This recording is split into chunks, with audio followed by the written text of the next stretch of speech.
अस्सलामुअलैकुम। Stories with Suhail channel पर खुश आमदीद। आपकी खिदमत में पेश है कहानी गुरूर का अंजाम।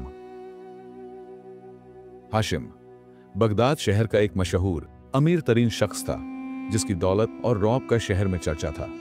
उसका महल शहर के एक बुलंद तरीन मुकाम पर था, जहां से वह लोगों को नीचे देखकर खुद को उनसे बेहतर समझता था। दिन रात उसके महल में बड़ी बड़ी महफिलें सजती थीं। कीमती लिबास, नादिर जेवरात और नायाब खाने उसकी दौलत का माजहर थे। शहर के मुअज्जिज लोग उसके दर पर हाजिर होते। कोई आम शख्स उसके करीब आने की हिम्मत न कर सकता था, लेकिन हर कोई जानता था कि यह अमीर अपने गुरूर और बेरहमी की वजह से पहचाना जाता है। वह दूसरों को कमतर समझता था और गरीबों को देखना भी पसंद न करता था। अक्सर लोग उसके दरवाजे पर इमदाद के लिए आते, मगर वह सबको हिकारत से ठुकरा देता। उसकी नजरों में सिर्फ वही लोग इज्जत के लायक थे जो उसकी शान के मुताबिक दौलतमंद और बासर थे। एक दिन शोर और गुल में लिपटे हुए बाजार के एक कोने में एक मुफलिस शख्स बैठा था। वह एक टूटी हुई दीवार के साए में जमीन पर गर्द आलूद चादर में लिपटा हुआ था। उसके चेहरे पर गहरी मायूसी और गरीबी के निशान वाजह थे, और आंखों में जिंदगी की तलखियां और नाकामियां झलक रही थीं। उसके पास खाने को कुछ न था। कई दिनों से भूखा और प्यासा था। उसने सुना कि शहर के मशहूर अमीर के पास दौलत की कोई कमी नहीं, और शायद वह उसकी मदद करे। उम्मीद की आखिरी किरण को थामते हुए वह अपनी बोसीदा चादर लपेटकर निहीफ कदमों से अमीर के महल की जानिब चल पड़ा। जब वह महल के बड़े दरवाजे पर पहुंचा तो उसके दिल में खौफ और बेयकीनी थी, लेकिन उम्मीद का दामन थामे हुए वह आहिस्ता आहिस्ता आगे बढ़ने लगा। इतने में दरबान की नजर उस पर पड़ी। दरबान ने उसकी बोसीदा हालत और निढाल चेहरे को देखते ही हिकारत भरी नजर से घूरते हुए कहा, तुम क्या चाहते हो? यहां क्यों आए हो? मुफलिस ने कांपती हुई आवाज में जवाब दिया, मुझे इस अमीर से मिलना है, शायद वह मेरी मदद करे। दरबान ने बहका लगाते हुए तंज से कहा, तुम जैसे लोग इस दरवाजे तक आने की भी जुर्रत करते हैं। उसने वापस जाने का इशारा किया और हिकारत से उसे धुतकारने लगा। लेकिन दरबान, जो बज़ाहिर सख्त दिल दिखाई देता था, कहीं ना कहीं दिल में थोड़ा रहम रखता था। मुफलिस की हालत और आंखों में मौजूद बेबसी ने दरबान के दिल को पिघला दिया। कुछ लम्हों की खामोशी के बाद उसने सोचा, शायद इस शख्स की मदद की जा सकती है। दरबान ने गहरी सांस लेते हुए कहा, रुको, मेरे साथ आओ, मैं तुम्हें अमीर के पास ले जाता हूं, लेकिन कोई उम्मीद मत रखना कि वह तुम्हारी मदद करेगा। मुफलिस के चेहरे पर हल्की सी उम्मीद की किरण नमूदार हुई। दरबान ने उसके बोझल कदमों को देखते हुए उसे अंदर की तरफ ले जाना शुरू किया, और दोनों महल के अंदरूनी हिस्से की तरफ रवाना हो गए। जब मुफलिस अमीर के सामने पेश हुआ तो उसने आजीजी से अपनी कहानी सुनाई। ए साहिब, मैं एक गरीब शख्स हूं। जमाने की गर्दिशों ने मुझे यहां तक पहुंचाया है। मेरे पास खाने को कुछ नहीं, सर पर छत नहीं। आपसे गुजारिश है कि मुझ पर रहम करें और मेरी मदद करें। अमीर ने अपनी आंखें तंग करके उस मुफलिस को देखा। एक लम्हे के लिए कमरे में खामोशी छा गई। फिर अमीर ने एक जोरदार कहका लगाया और गुरूर भरे लहजे में कहा, क्या तुम्हें लगता है कि मैं तुम जैसे नाकाम लोगों पर अपनी दौलत जाया करूंगा? तुम जैसे लोग खुद अपनी किस्मत के जिम्मेदार होते हो। तुम जैसे नाकाम लोग हमेशा दूसरों पर बोझ बने रहते हो। तुम्हारी हालत तुम्हारे ही अमाल का नतीजा है। मुफलिस कुछ कहता, उससे पहले ही अमीर ने अपने गुलामों को हुक्म दिया, इस नाकारा शख्स को धक्के देकर यहां से निकाल दो।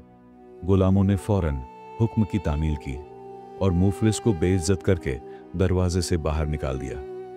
वह दिल शिकस्ता होकर वहां से चला गया। वक्त गुजरता गया। हाशिम के कारोबार में मुसलसल इजाफा होता रहा। उसे हर तरफ से फायदा हासिल हो रहा था। वह अपनी जिंदगी से बेहद खुश था। साल इसी तरह गुजरते गए। हाशिम बेपरवाह था, लेकिन अचानक हालात ने एक नया मोड़ ले लिया। हाशिम के कारोबार में तेजी से गिरावट आने लगी और उसे भारी नुकसान उठाना पड़ा। वह हैरान और परेशान था कि यह सब अचानक कैसे हो गया। हाशिम के कारोबार में तेजी से गिरावट आने लगी और उसे भारी नुकसान उठाना पड़ा। कभी जो बाजार में उसकी कारोबारी सल्तनत चमकती थी, अब वो ढहने लगी।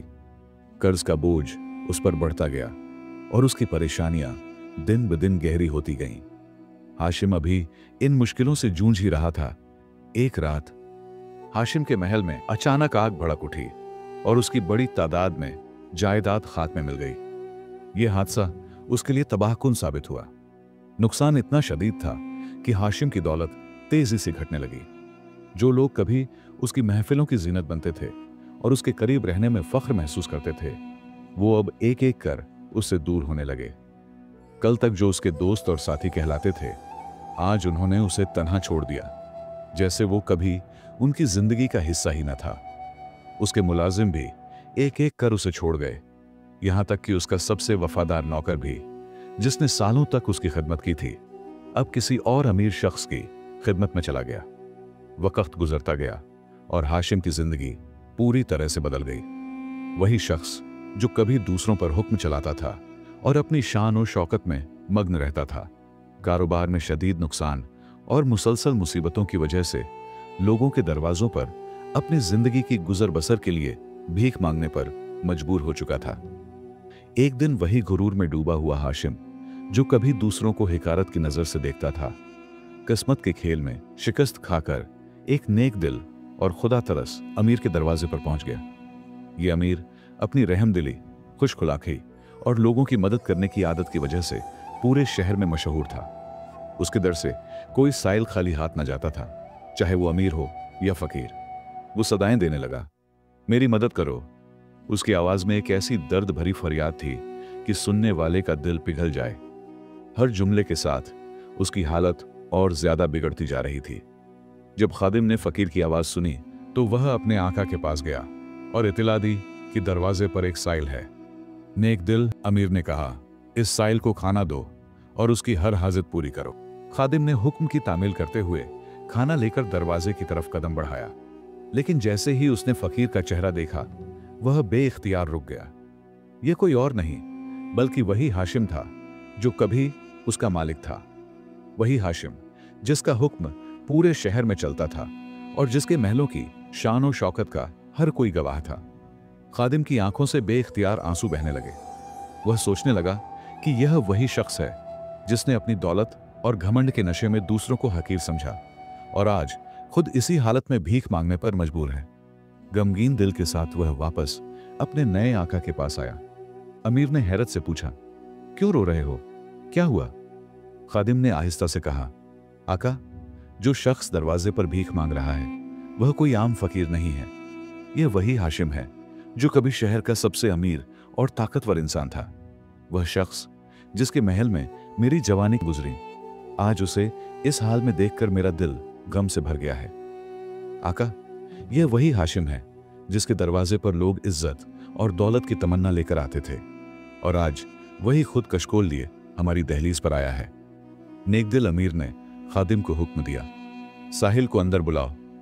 खादिम ने तामील की और थोड़ी देर बाद साहिल, जो अब फटे पुराने कपड़ों में लिपटा और बूढ़ा दिखाई दे रहा था, कांपते कदमों से अंदर आया। नजरें जमीन पर थीं और चेहरे पर थकान के गहरे निशान थे। उसने अमीर के चेहरे की तरफ सरसरी नजर डाली।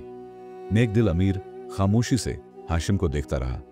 उसकी आंखों में एक गहरी मुस्कान थी जो हाशिम को और भी बेचैन कर रही थी।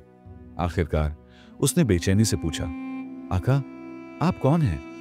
क्यों मुझे ऐसा लग रहा है जैसे मैं आपको जानता हूं, मगर याद नहीं कर पा रहा।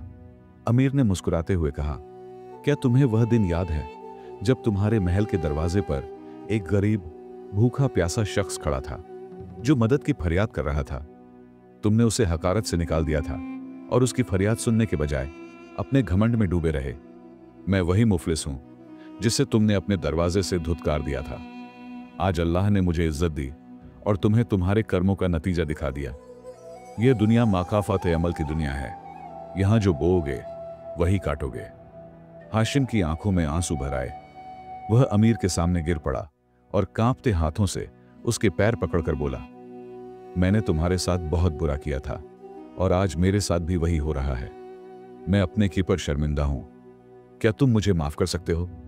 अमीर ने हाशिम को अपने पैरों से उठाया और नरमी से कहा, अल्लाह से माफी मांगो, वह सबसे बड़ा माफ करने वाला है। इंसान कभी कभी अपनी दौलत, ताकत और रुतबे के नशे में यह भूल जाता है कि इस दुनिया में सब कुछ फानी है। मैं तुम्हें माफ करता हूं क्योंकि मैं जानता हूं कि इंसान खता का पुतला है और वह अपनी गलतियों से सबक सीखता है। हर अमल एक बीज की तरह होता है और जिस तरह बोया गया बीज एक दिन फल देता है, उसी तरह अच्छे या बुरे कर्म भी अपने नतीजे देते हैं। घमंड हमेशा जवाल की तरफ ले जाता है और जो दूसरों पर जुल्म करता है उसे एक न एक दिन इंसाफ का सामना करना पड़ता है। तो ये थी आज की छोटी सी सबक आमोज कहानी। उम्मीद करता हूं कि आपने इससे कुछ सीखा होगा और ये आपको पसंद आई होगी। आपके कीमती वक़्त के लिए दिल से शुक्रिया।